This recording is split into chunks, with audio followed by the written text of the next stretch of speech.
नमस्कार, मैं हूं आमिल बेग। आप देख रहे हैं सिटी बुलेटिन न्यूज़। पेश हैं आज के प्रमुख समाचार। धर्मराज के दरबार में पाप और पुण्य का लेखा जोखा रखने वाले भगवान चित्रगुप्त की आज पूजा आराधना की गई। इसके साथ साथ भाई बहन के प्रेम का प्रतीक पर्व भाई दूज भी आज अयोध्या में धूमधाम से मनाया जा रहा है। यह पर्व रक्षाबंधन के भी पहले से सनातनी संस्कृति का हिस्सा रहा है। बता दें कि स्कंद पुराण और ब्रह्मावर्त पुराण दोनों में ही इसकी महत्ता वर्णित है। वहीं कायस्थ समाज के लिए यह दिन भगवान चित्रगुप्त की पूजा के रूप में विशिष्ट मान्यता रखता है। गोकुल भवन के महंत परशुराम दास ने बताया कि भैया दूज हमारी बहुत ही पुरानी परंपरा है जो स्वयं भगवान श्री कृष्ण ने रखी। भाई दूज के दिन माता सुभद्रा ने श्री कृष्ण को राखी बांधी थी। तो वहीं हनुमानगढ़ी के महंत धर्मदास ने बताया कि हम भाई दूज और चित्रगुप्त की पूजा अनादिकाल से मनाते चले आ रहे हैं। चित्रगुप्त भगवान सभी देवी देवताओं और स्वयं ब्रह्मा भगवान के क्लर्क का हिसाब किताब रखते हैं। जीवन मरण का भी हिसाब किताब वही रखते हैं। गोवर्धन पूजा के अवसर पर धूमधाम के साथ कायस्थ समाज के लोगों ने भगवान चित्रगुप्त की आराधना करते हुए कलम दवात की पूजा की। इस मौके पर राहुल श्रीवास्तव उर्फ ऋषि ने बताया कि प्रत्येक वर्ष दीपावली के तीसरे दिन गोवर्धन पूजा और कलम पूजा का आयोजन कायस्थ समाज के लोगों के द्वारा धूमधाम के साथ किया जाता है। इसी कड़ी में इस बार उनके समाज की महिलाओं, बच्चों और बड़े बुजुर्गों द्वारा कलम दवात की पूजा करके भगवान चित्रगुप्त की आराधना की गई। इस मौके पर मृदुला, मीना, शकुंतला, रुचि श्रीवास्तव, नीतू, शशि श्रीवास्तव, प्रीति, अलका, पिंकी, आशीष श्रीवास्तव, रवि श्रीवास्तव, गुंजन, कुणाल, गोलू, कवि, मनोज सहित तमाम लोगों ने कलम दवात की पूजा करते हुए भगवान चित्रगुप्त की वंदना की। भैया दूज जो है हमारी बहुत पुरानी परंपरा भगवान कृष्ण ने रखी है। ये भैया दूज पर सुभद्रा जी ने श्री कृष्ण भगवान को राखी बांधी थी।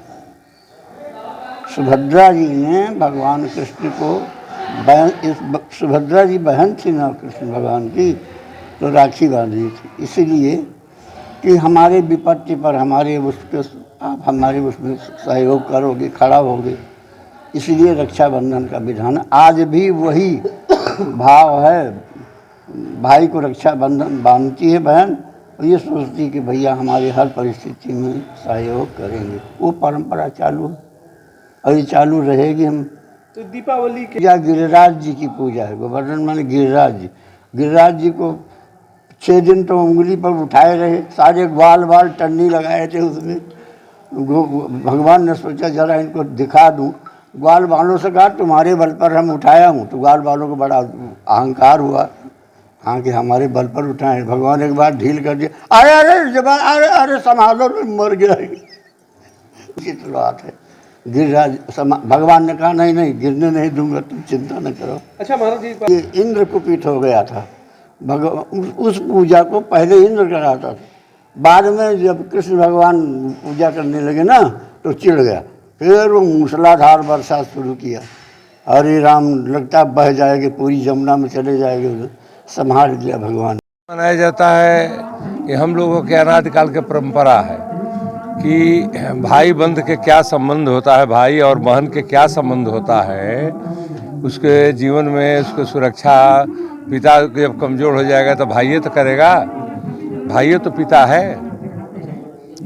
तो भाई उस संकल्प कर होता है कुछ। भैया दूज के वो लोग आशीर्वाद देते हैं कि हमारा भाई, हमारा परिवार, हमारा देश सुरक्षित रहे। इसलिए गणेश जी के पूजा और गौरी के पूजा, गोवर्धन, गौ, देखिए गौ के पूजा मतलब कि सभी देवता की पूजा हो गया। गौ के सेवा हो गया तो सभी देवता के सेवा। गौ के माध्यम से ही सभी देवता के सेवा होता है। घी के नहीं होगा, बिना गोबर के नहीं होगा, गणेश जी नहीं बनेंगे, ये नहीं हो। 50 किस्म के गौ के सेवा मतलब सबके सेवा। तो पूजा तो चित्रगुप्त ये देवताओं के का नाम है, क्लर्क है सबके जीवन का हर आदमी के क्लर्क है। जीवन के हर जीव के गाथा लिखते रहते हैं। अन्य अखिल भारतीय विराट कुश्ती दंगल के तत्वावधान में राजघाट सरयू तट के किनारे बाटीवाले बाबा के स्थान पर विराट दंगल का आयोजन किया गया। इसमें प्रदेश के करीब 80 से अधिक नामी पहलवानों ने प्रतिभाग किया। पहलवानों ने दम खम ठोका और शानदार प्रदर्शन करके बार बार तालियां बटोरी। इस दंगल का आयोजन नन्हे मियां ओमवीर पहलवान, राम मजोर पहलवान, राम नरेश पहलवान और उनकी टीम ने करवाया, जिसमें समाजवादी पार्टी के नेता और पूर्व राज्य मंत्री तेज नारायण पांडे पवन, भावी मेयर पद प्रत्याशी शरद पाठक बाबा, महंत ब्रिजमोहन दास सहित अन्य लोग उपस्थित रहे। अतिथि के रूप में पहुंचे सपा नेता और पूर्व राज्य मंत्री पवन पांडे ने बताया कि दंगल का आयोजन करने के लिए पूरी आयोजन मंडली को वह धन्यवाद देना चाहते हैं जिन्होंने पूरे प्रदेश से पहलवानों को इकट्ठा करके एक मंच पे पहुंचाया है। दंगल में आए सभी लोगों का उन्होंने आभार व्यक्त किया। विराट कुश्ती दंगल का आयोजन किया गया, जिसके आयोजक हमारे नन्हे चाचा ओमवीर पहलवान जी, हमारे राम मजोर पहलवान जी, राम नरेश पहलवान जी, उनकी पूरी टीम है। हम आयोजक मंडल को पहले ढेर सारी बधाई दे रहे हैं कि आज भैया दूज के शुभ अवसर पर पूरे प्रदेश और देश स्तर के पहलवान यहाँ पर आए हैं, जिन्होंने पूरे देश में खेल करके पूरी दुनिया में नाम रोशन किया है। तो हम उन सभी पहलवानों का स्वागत करते हैं। और ये पहलवान कुश्ती हमारे गांव गरीब किसान मिट्टी का खेल है, इसकी और आगे बढ़ना चाहिए। सरकार को इसका प्रोत्साहन करना चाहिए, क्योंकि हमारे जो नेता थे स्वर्गीय मुलायम सिंह यादव जी, हमें तकलीफ होती उनके आगे अभी स्वर्गीय लिखने में, लेकिन नेताजी ने दंगल को बढ़ावा दिया था, अखिलेश जी ने बढ़ावा दिया था, सरकारी नौकरी में छूट दी थी। तो हम आज की सरकार से भी मांग करेंगे, जो हमारे पहलवान हैं, जो पूरी देश दुनिया के लिए खेल रहे हैं, जो देश के नाम को, प्रदेश के नाम को आगे बढ़ा रहे हैं, उनको सुविधाएं दी जाएं और इतनी सुविधाएं दी जाएं कि पहलवानी करके इस खेल को खेल करके पूरी देश दुनिया में इस हिंदुस्तान और उत्तर प्रदेश और अयोध्या के नाम को गौरवान्वित करें। दोबारा हर साल ये दंगल होता है और आगे होगा भी। सभी आयोजक मंडल को ढेर सारी बधाई, सभी पहलवान साथियों का अयोध्या की धरती पर स्वागत है, अभिनंदन है। धर्मनगरी अयोध्या में बढ़ते श्रद्धालुओं की संख्या को देखते हुए श्री राम जन्मभूमि तीर्थ क्षेत्र ट्रस्ट ने रामलला के दर्शन अवधि को 1 घंटा 30 मिनट की बढ़ोतरी कर दी है। ट्रस्ट के महासचिव के मुताबिक रामलला के दर्शन समय में वृद्धि करने का निवेदन शासन और प्रशासन ने स्वीकार कर लिया है। वहीं पहली पारी में 30 और दूसरी पारी में 60 मिनट का समय बढ़ाया गया है। अब सुबह 7 से पूर्वाह्न 11:30 बजे तथा दोपहर 2 बजे से शाम 7 बजे तक भगवान रामलला के दर्शन होंगे। दरअसल अब सुबह 6:30 बजे रामलला की जागरण आरती होगी, जिसमें 30 भक्त जागरण आरती में शामिल हो सकेंगे, लेकिन इसके लिए पहले राम जन्मभूमि तीर्थ क्षेत्र ट्रस्ट कैंप कार्यालय पर जागरण आरती के लिए रजिस्ट्रेशन कराना होगा और सुरक्षा मानकों के बीच 30 भक्तों को ही जागरण आरती में प्रवेश दिया जाएगा। इसके साथ ही दर्शन करने आने वाले श्रद्धालुओं के लिए रामलला के दर्शन अवधि में बढ़ोतरी किया गया है। अब सुबह 7 बजे से 11:30 बजे तक श्रद्धालु रामलला के दर्शन कर सकेंगे।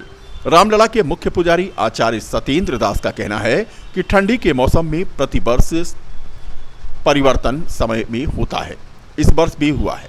बता दें कि दोपहर में कपाट बंद होने के बाद 12 बजे होने वाली भोग आरती में 30 भक्त शामिल हो सकेंगे। फिर 2 बजे पुनः दूसरी पाली में रामलला का कपाट खोला जाएगा, जो 2 बजे से 7 बजे तक श्रद्धालुओं के दर्शन के लिए खुला रहेगा और शाम को 7:30 बजे सायंकाल भोग आरती होगी और इसमें 60 भक्त शामिल हो सकेंगे। शाम की आरती में भी श्री राम जन्मभूमि तीर्थ क्षेत्र ट्रस्ट कैंप कार्यालय से प्रवेश पत्र लेना होगा। श्री राम जन्मभूमि तीर्थ क्षेत्र ट्रस्ट ने प्रेस रिलीज जारी करके यह जानकारी दी है।